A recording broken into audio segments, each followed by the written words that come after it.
Terrorizzato 2 farmacie a Paese dal Tivoli, rapinato una donna in bici facendola cadere a terra, arrestati 2 fratelli che agevano in sella alla moto, a incastrarli tatuaggi e un video sui social.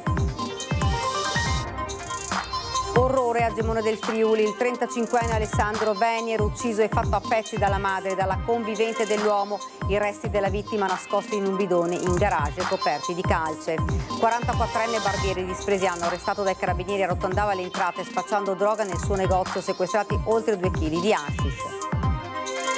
Lutto Cassugana per la morte di Lino Nobile, segretario del comune di Treviso. Dal 2021 al 2024 aveva 60 anni ed era da tempo malato. MOM riduce le corse di agosto, il sindaco Conte chiede un confronto su servizi e tariffe, intanto in queste ore riapre il sottopasso della stazione dopo 6 mesi di polemiche. Colpo milionario al Gratta e Vinci, un fortunato giocatore ha vinto 2 milioni grazie a un tagliando del gioco Un'estate al mare super acquistato in un bar di Musano con 10 euro. Da Picasso a Van Gogh, presentati i primi eventi che condurranno all'inaugurazione della mostra evento di Marco Goldin al Museo di Santa Caterina a Treviso. Intanto è boom sui social e la prevendita vola. Buonasera, ben ritrovati, edizione trevigiana dei nostri telegiornali. Dunque questi titoli: la cronaca in primo piano, assalti alle farmacie, rapinatori della moto blu traditi dai tatuaggi, da un video postato sui social. Carabinieri e polizia hanno arrestato 2 fratelli.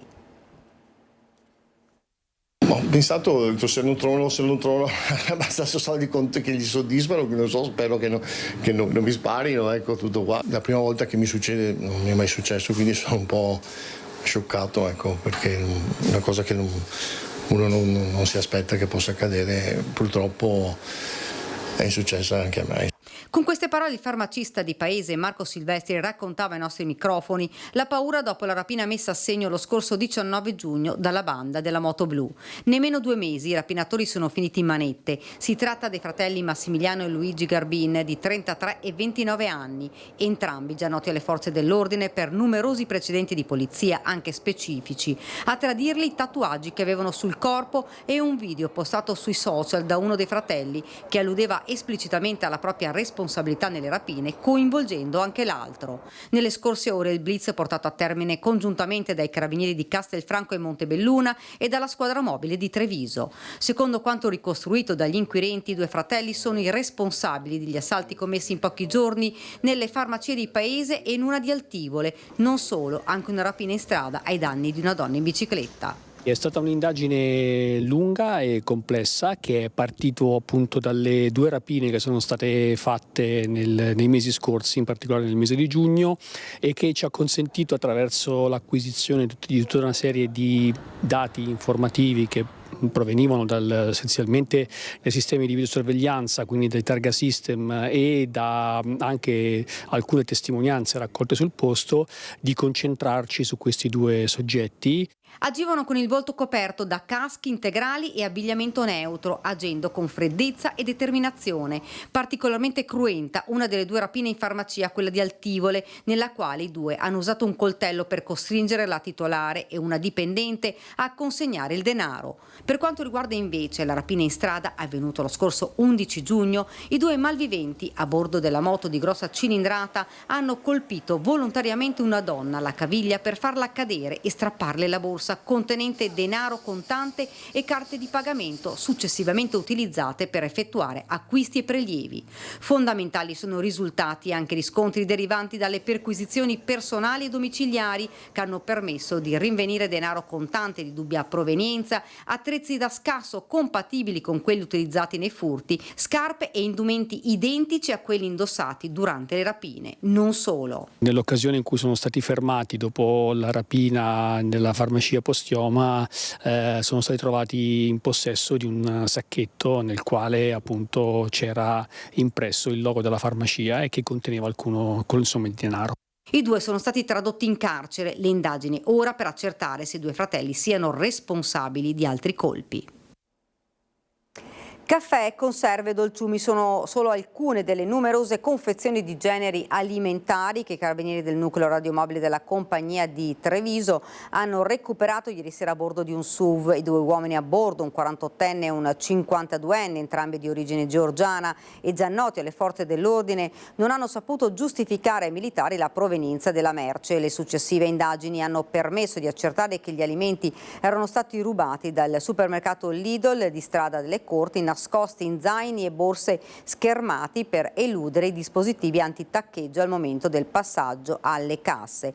Parte della rifurtiva è stata posta sotto sequestro in attesa di restituzione, mentre sono in corso ulteriori accertamenti per verificare l'origine del materiale rimanente. 2 uomini sono stati denunciati per furto aggravato.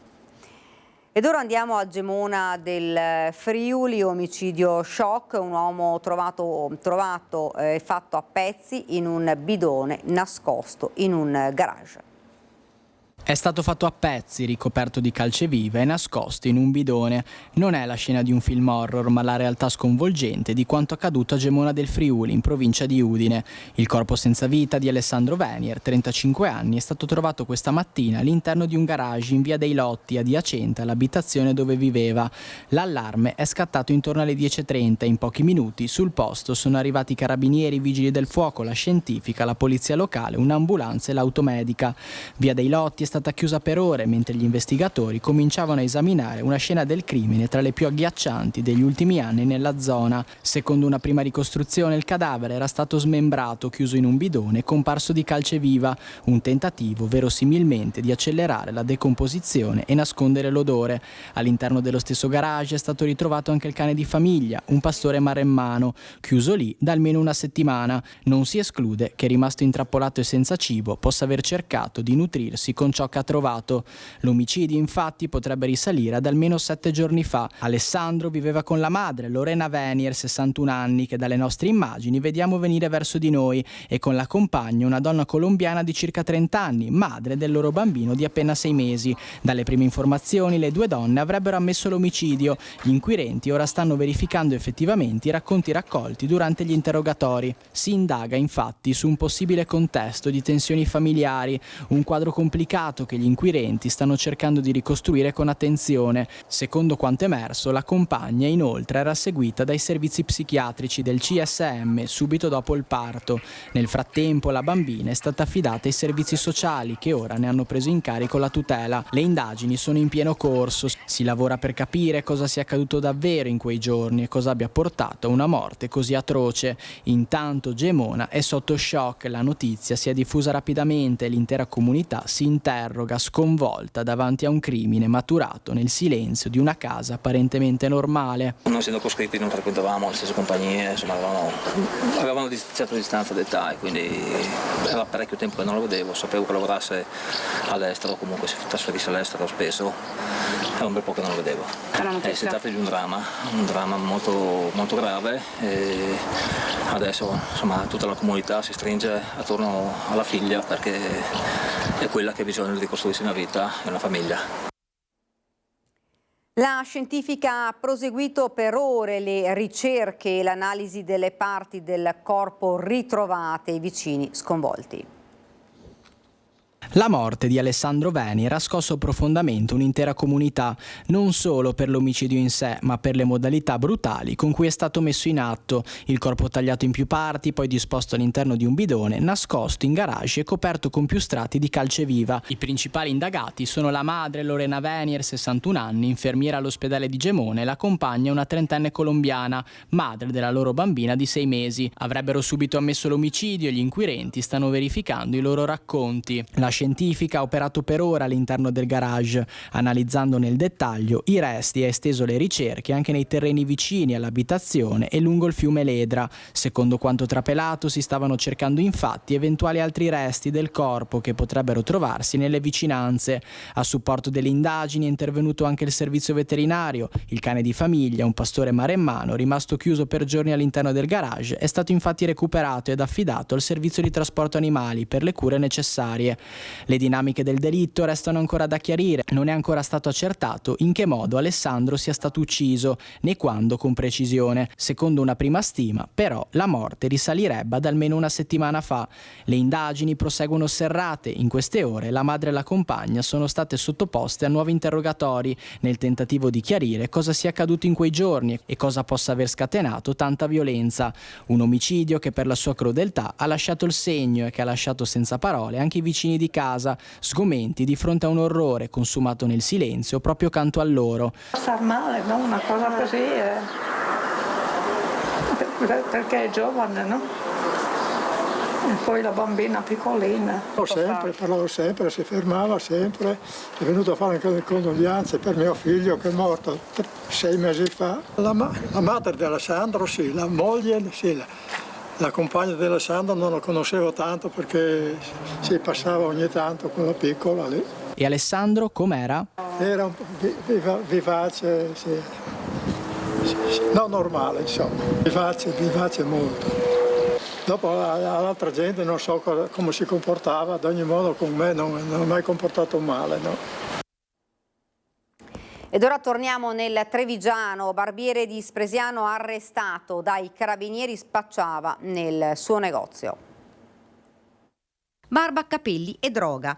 Arrotondava così lo stipendio un barbiere di Spresiano. L'uomo è stato arrestato dai carabinieri per detenzione ai fini di spaccio di sostanze stupefacenti. Si tratta di un 44enne di origine marocchina, residente in zona con precedenti di polizia. Il barbiere è stato sottoposto ad una perquisizione personale prima che i militari passassero a controllare anche la sua auto, la sua casa e il locale.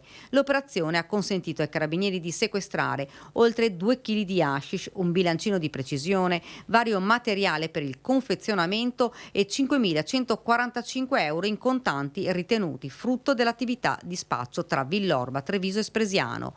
Le indagini hanno accertato che il negozio veniva usato come base per lo smercio delle dosi. Il 44enne si spostava poi ogni giorno in motorino per incontrare i clienti della zona, arrestato e messo ai domiciliari in attesa dell'udienza di convalida. A Zero Branco invece sono scattate le manette ad un 27enne nigeriano destinatario di ordinanza di custodia cautelare in carcere per spaccio di stupefacenti. Il provvedimento è scattato dopo un'indagine avviata dai militari dell'Arma che avevano già denunciato in stato di libertà il 27enne nel giugno del 2020 per spaccio di droga. Le indagini successive hanno portato alla luce un'estesa rete di spaccio che tra il 2017 e il 2020 aveva visto coinvolti in concorso 10 cittadini nigeriani, tra cui l'arrestato. Il gruppo di spacciatori era specializzato nella vendita di cocaina e marijuana a giovani provenienti dalle province di Treviso, Padova e Venezia. Il 27enne ora si trova in carcere a Treviso a disposizione dell'autorità giudiziaria. Ed ora andiamo a Conegliano. È partita la bonifica dello stabile ex Safari Club di via Manin. Il sindaco Chies era una situazione di degrado, ora procederemo alla chiusura totale.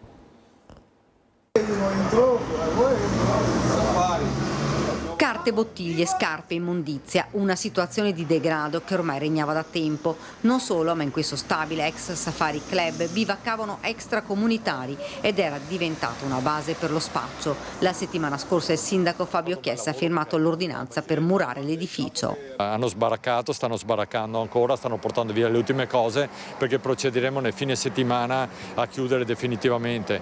Era una situazione di disagio che non ci piaceva per nulla. Lungo la strada è stato già portato via quasi tutto, manca ancora la parte interna piena di rifiuti di ogni genere e poi finestre e porte saranno murate per evitare altri accessi abusivi. La gente della zona era esasperata dalla situazione. Sì, la gente era esasperata, aveva ragione, questo è stato l'unico modo che abbiamo trovato e penso che procederemo così anche in futuro se questa gente si sposterà da un'altra parte, perché la nostra paura è che chiuso si spostino, però noi non possiamo arrenderci su queste cose, continueremo a fare ordinanze dovunque troveremo situazioni di questo tipo.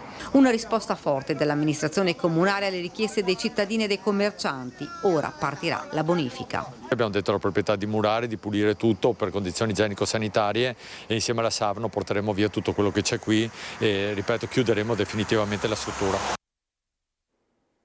Ancora un'aggressione al personale sanitario è accaduto all'ospedale dei Gironcoli di Conegliano. Intanto il direttore generale dell'US2 annuncia l'arrivo di braccialetti d'emergenza per medici ed infermieri. questo fa parte di una delle tante situazioni che purtroppo quotidianamente, dico quasi quotidianamente, i nostri operatori devono sopportare, aggressioni particolarmente verbali, che ovviamente li pongono nella condizione di stare attenti e di chiamare anche le forze dell'ordine. L'ennesima aggressione al personale sanitario è accaduta al De Gironcoli di Conegliano, dove attiva il servizio di medicina di gruppo integrata.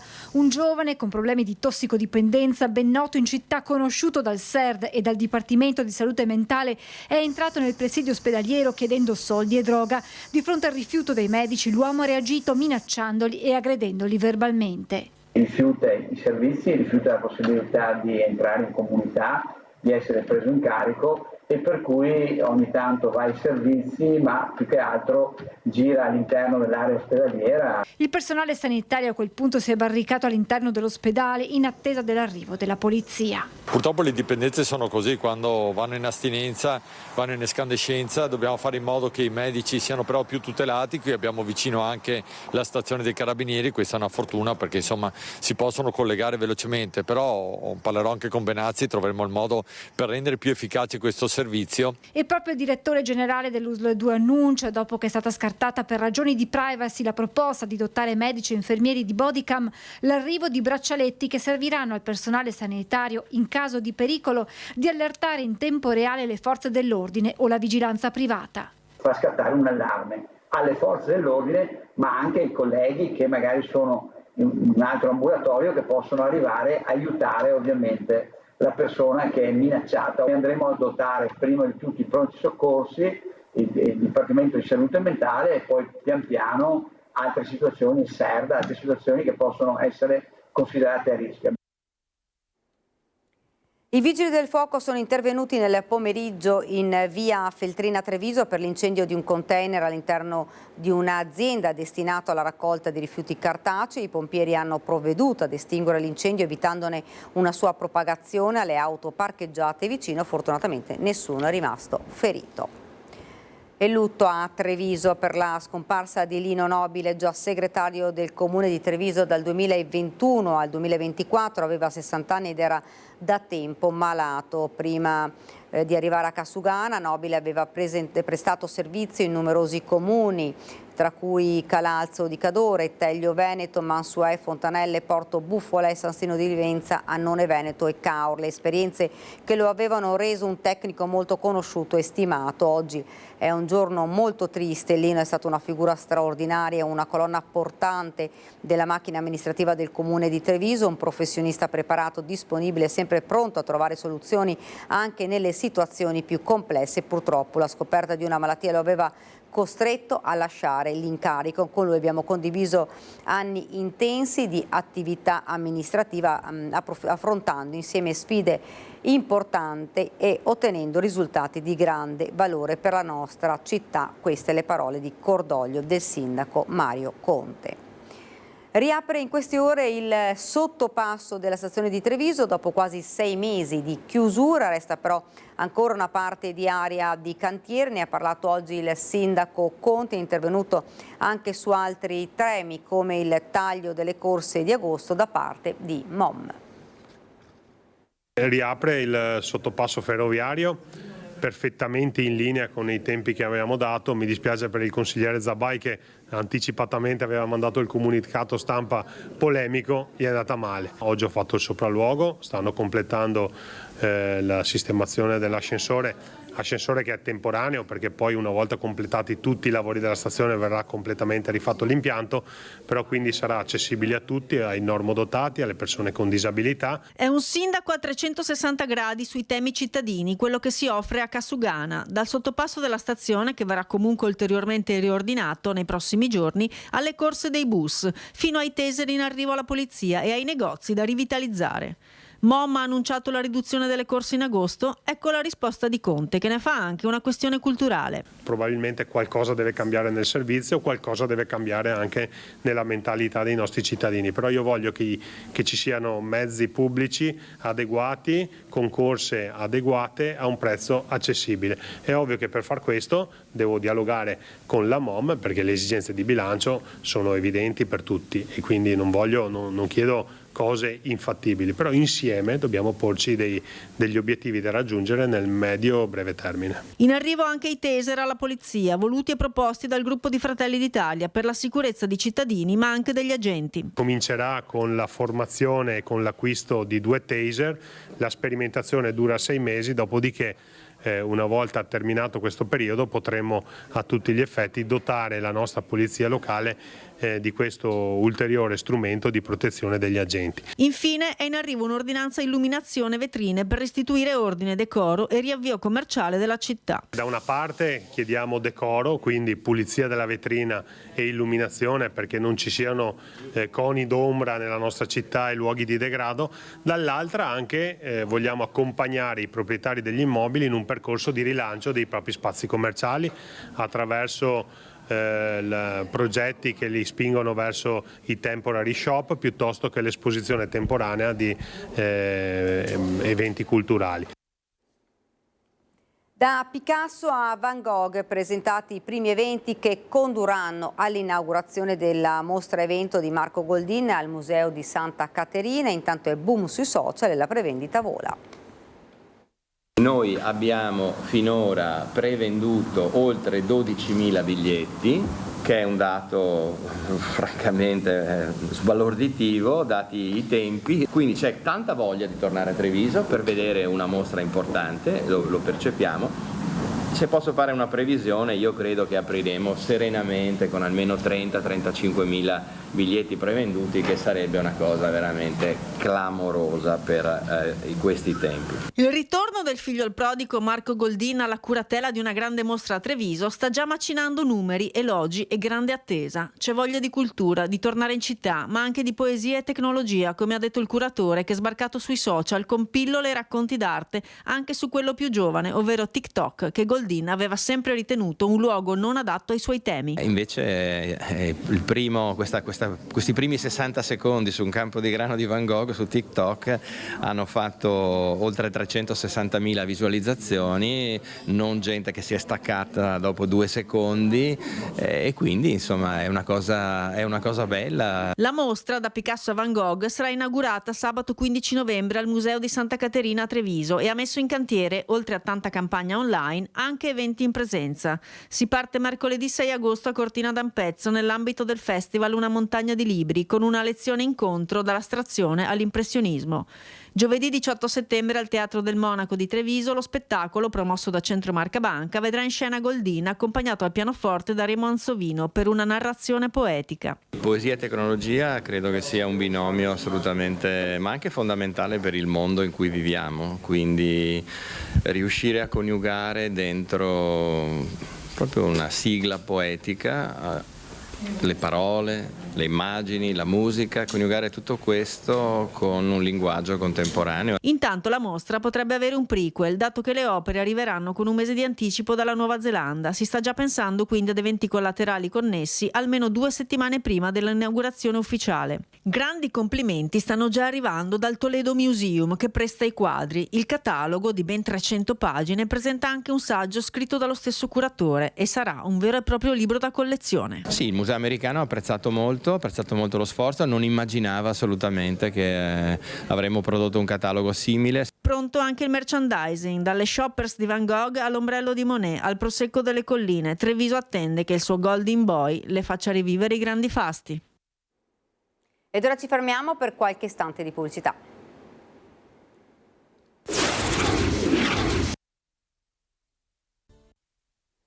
Rieccoci nuovamente in studio. Parla l'ex segretario della CGIL di Treviso, Mauro Visentin, contento per la nomina di Sara Pasqualin dopo le sue dimissioni. Resterà a fare il sindacalista nella CGIL e dice di avere un'idea su chi abbia voluto strumentalizzare il caso Barbiero.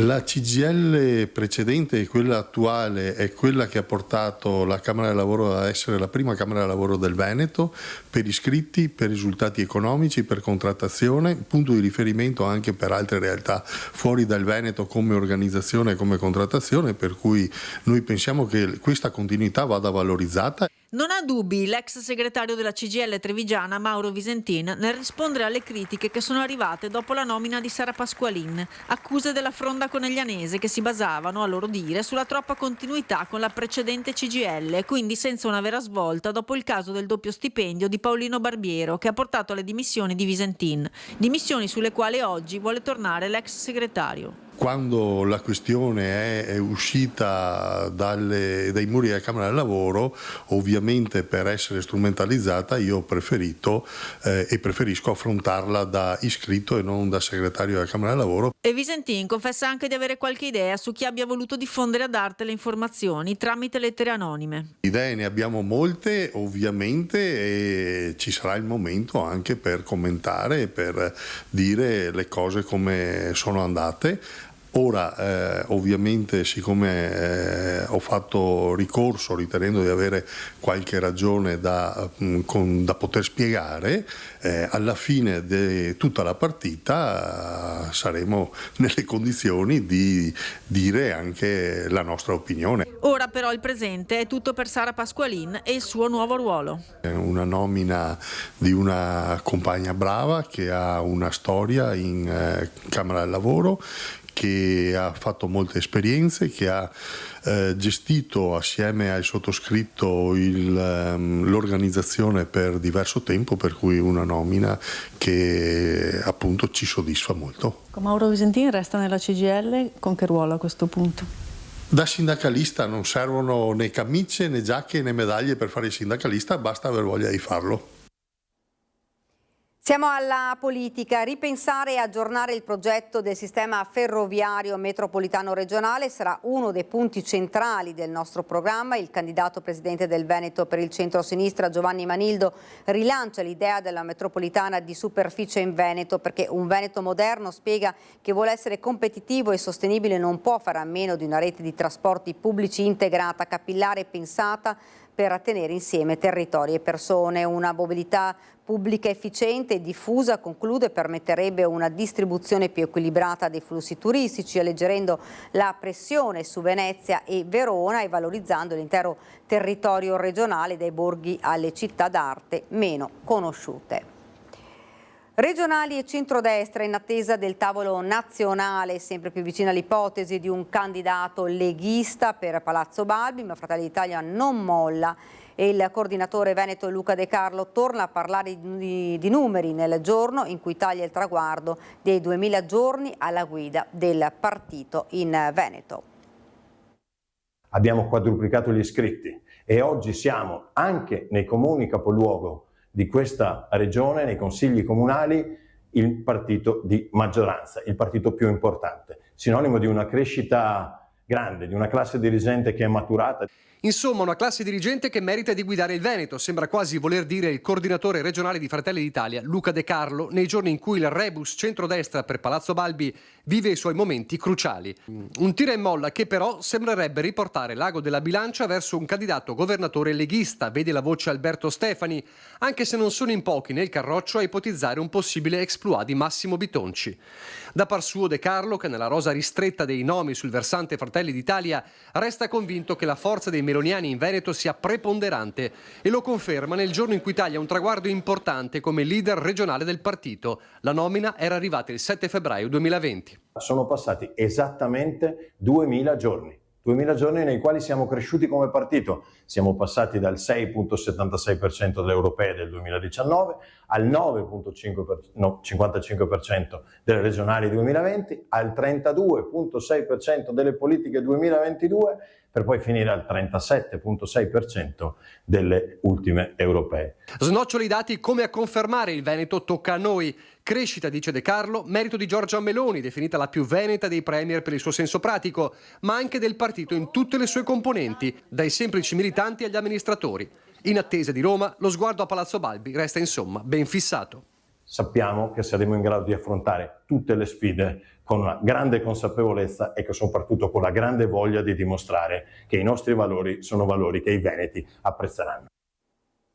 Ed ora andiamo a Refrontolo. Il molinetto della Croda rischia di rimanere chiuso anche ad agosto dopo il maltempo che ha colpito l'intera zona.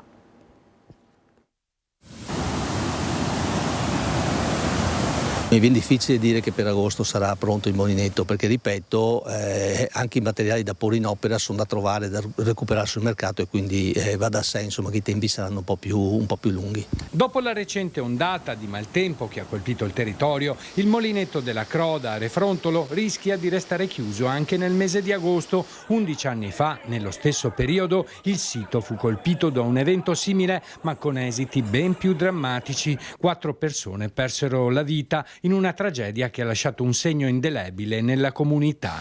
Oggi, come allora, il molinetto si trova a fare i conti con pesanti danni, mentre i volontari dell'associazione si sono subito impegnati nella pulizia dei locali interni invasi da acqua e fango. Spetta ora al comune intervenire per il ripristino dell'area esterna.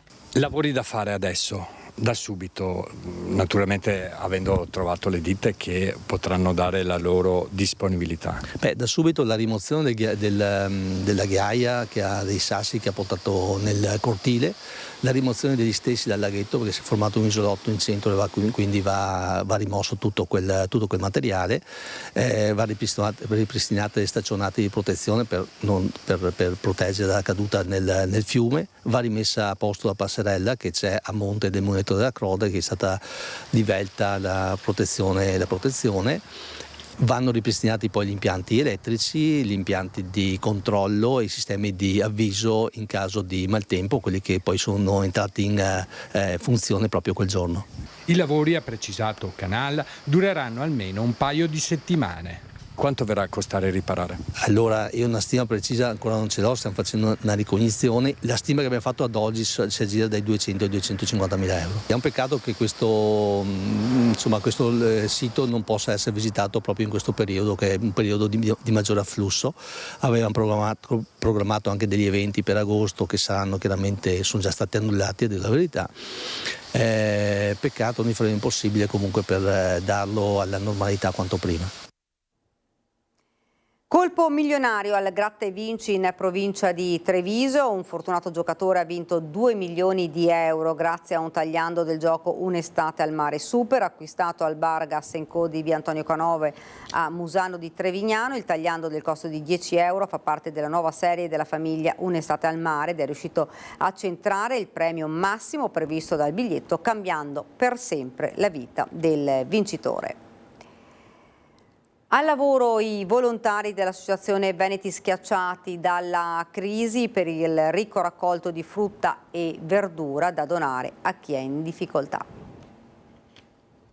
Zucchini, insalata, cetrioli, pomodori, carciofi, uva, fragola, di cui è già iniziata la vendemmia. Sono solo alcuni dei prodotti coltivati negli orti sociali del Banco Solidale dell'Associazione Veneti Schiacciati dalla crisi. Un'occasione per stare insieme coltivando la terra e soprattutto per aiutare chi è in difficoltà. Per far capire l'importanza degli orti sociali, l'importanza di far capire che si semina per aiutare. Ecco, aiutiamo il Banco Solidale. Accanto agli orti solidali, quelli denominati Obama, ovvero gli orti a base mano. Dove le fragilità, anche in carrozzina, ma anche diversamente giovani, possono tranquillamente venire, seminare, raccogliere, annaffiare. Fondamentale il lavoro dei volontari e, come li chiama Mirella Tuzzato, dei diversamente giovani che mettono tutta la loro esperienza nella coltivazione degli orti. C'è anche questo scambio tra generazioni, tra culture e ne sanno veramente una più dell'orso. Dovremmo imparare da queste persone, anzi invece di isolarle, farle veramente proprio socializzare assieme ai bambini e ai ragazzi. Un raccolto ricco, fatto di amore, nel pieno rispetto della natura. Sono prodotti che non hanno niente, sapete cosa vuol dire niente? Solo acqua, perché crediamo molto nella natura. I prodotti saranno poi distribuiti al Banco Solidale. E adesso Mirella? Adesso portiamo tutto al Banco Solidale, naturalmente con questi mezzi ecologici al massimo, la biciclette anche di una volta, ma questa è la vera vita e la vera natura. Banco Solidale che non si ferma nemmeno in agosto. Il banco non va mai in ferie, il banco è sempre aperto anche al mese di agosto. Chi vuole portare le idrati alimentari, poi ne abbiamo veramente bisogno, specialmente scatolame. Ed ora siamo alla nostra pagina da Belluno e provincia.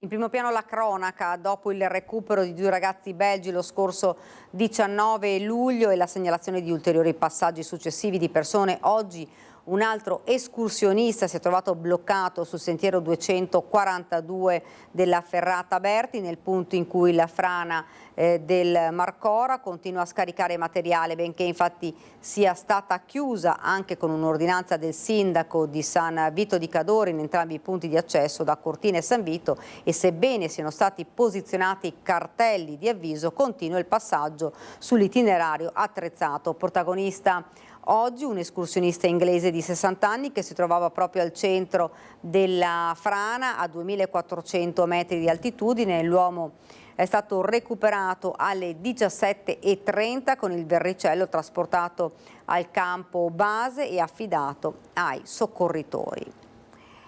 Il tema del supermercato all'ex Agip non è l'unico tema di scontro a Palazzo Rosso, dove il clima è incandescente anche per i risvolti dell'aggressione al consigliere di Fratelli d'Italia Armando Stefani.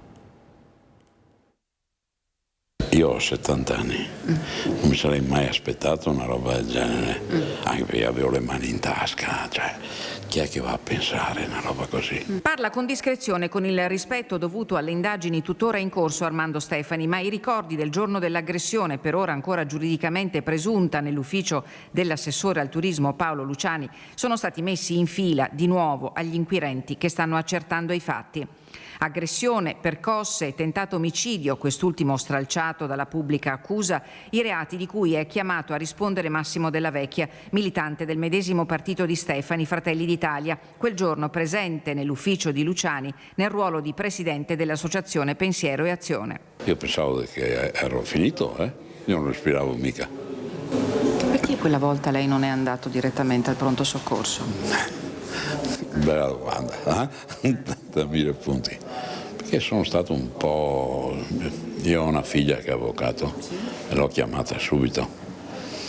Chiaramente mi ha detto vai all'ospedale, dopo ho avuto delle pressioni, diciamo, no. Insomma, qualcuno, Stefani non ne fa parola, lo convinse a rinunciare a farsi refertare al pronto soccorso, salvo poi rivolgersi al centro medico di Cavarzano su invito della figlia avvocata. Ma avevo tutto il collo segnato qua, io ero sul referto della Digos, cioè tutto, insomma io ho detto solo verità. Lei si aspettava un gesto di solidarietà da parte del partito in cui lei milita? Tu fai tutte domande da 1000 punti. Ti vengono spontanee? Mi vengono spontanee. Scherzo, sai. Mi sarei aspettato di più. Il partito dice che sono storie private. Va bene così. Ma la vicenda proprio con il partito è ancora tutta aperta. Durante la prima riunione convocata per fare sintesi in vista delle prossime regionali, Armando Stefani, alla vista di Massimo Della Vecchia, si è alzato e ha lasciato l'incontro. Io non posso stare là con uno che mi ha messo le mani addosso, io ho fatto un infarto, sono morto, sono andato in cielo e sono tornato giù, perché mi hanno defibrilizzato 7 volte. Cioè non ti aspetti una roba del genere, su un luogo istituzionale, cioè fossimo stati, che ne so, alle giostre e c'aveva 15 anni, posso capire, insomma, ma qua, cioè dai, insomma, dai. Ed è passato in Consiglio Comunale poco fa il piano urbanistico attuativo in variante che consente al privato di realizzare il supermercato nell'ex area Agip. Dialoghiamo col privato e cerchiamo di trovare una soluzione d'equilibrio per il quartiere. È finita come doveva finire, con la maggioranza quasi compatta, assenti i consiglieri di Forza Italia. Il piano urbanistico attuativo in variante al piano degli interventi in via Vittorio Veneto è passato alla fine di un dibattito anticipato dalla presentazione della petizione firmata da oltre 800 cittadini contrari alla realizzazione di un supermercato, l'ennesimo, nell'area ex Agip. Signor Sindaco, ritiri la delibera per il bene comune della cittadinanza. Se voi oggi, signori consiglieri, approverete la variante al punto 10, Dovrete avere il coraggio di assumervi la responsabilità politica ed amministrativa di guardare negli occhi le persone che hanno firmato la nostra petizione, e con questo dovete avere il coraggio di dire a tutti quanti i firmatari, guardandoli negli occhi, che la volontà popolare dei cittadini non è stata accolta, ma brutalmente calpestata, e che per questa amministrazione la volontà delle persone non vale assolutamente nulla. Di fronte ai cittadini presenti al dibattito dai banchi dell'opposizione, la richiesta di restituire al Consiglio Comunale la dignità senza giocare con atti e le parole, ha detto Francesco Rasera Berna di Insieme per Belluno Bene Comune, e di dichiarare preminente l'interesse pubblico che non può essere posposto all'interesse privato, ha affermato la consigliera Claudia Bettiol del PD. Chiarezza è stata fatta sulla ormai famigerata delibera del Consiglio Comunale dell'amministrazione Massaro, provvedimento sofferto e controverso, approvato in maniera trasversale nel 2022 e il cui dispositivo riguardava la rigenerazione di quell'area, che non ha aumentato la volumetria già prevista dalle norme del piano casa permanente della Regione del Veneto. L'ha rivendicato con fermezza l'ex sindaco Jacopo Massaro. Se passa questa delibera sarà una giornata nera per questa città e per i cittadini che se ne ricorderanno a tempo debito, la pietra tombale del centro-destra bellunese, ha detto la capogruppo del patto Sandra Mella, alzando un muro definitivo con la maggioranza. L'assessore Paolo Gamba si è opposto alle pressioni politiche. Senza variante il supermercato si sarebbe potuto realizzare. Il tema si è posto quando la proprietà ha chiesto spazi ex novo all'interno della medesima area non destinati alla vendita. Al privato oggi l'obbligo imposto di un contributo compensativo di 1.400.000 euro per la realizzazione delle opere di urbanizzazione accessorie, oltre a un contributo compensativo pari a 189.000 euro per la realizzazione della rotatoria davanti al Don Bosco. Studiare gli alberi guardando al passato ma pensando al futuro accade sul Nevegal. Il progetto è dell'Università di Padova che ha mappato un ettaro del colle.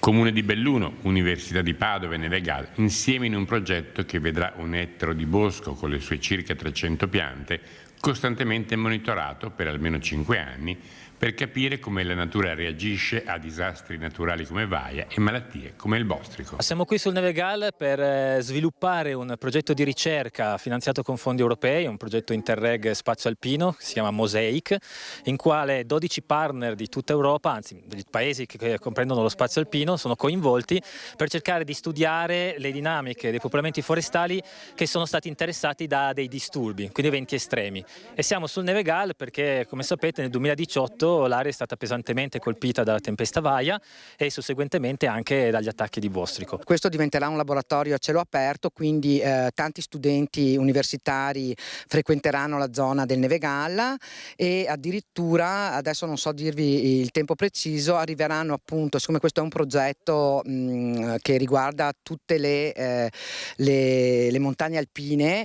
arriveranno appunto degli studenti anche di altre nazioni come Francia, Svizzera, Austria, insomma sono parecchie le nazioni che partecipano a questo progetto dell'Università di Padova. La montagna, il bosco stanno lentamente tornando a essere quello che erano, ma lo studio permetterà di affrontare meglio, se mai ce ne dovessero purtroppo essere, future nuove emergenze. Il quesito a cui vogliamo rispondere è come gestire questi popolamenti in modo tale da ricreare delle foreste che siano più resilienti e più resistenti agli eventi estremi e anche ai cambiamenti climatici. Ed è davvero tutto per questa edizione del nostro telegiornale, vi lascio la sigla, poi le previsioni del tempo, grazie per averci seguito, buona serata.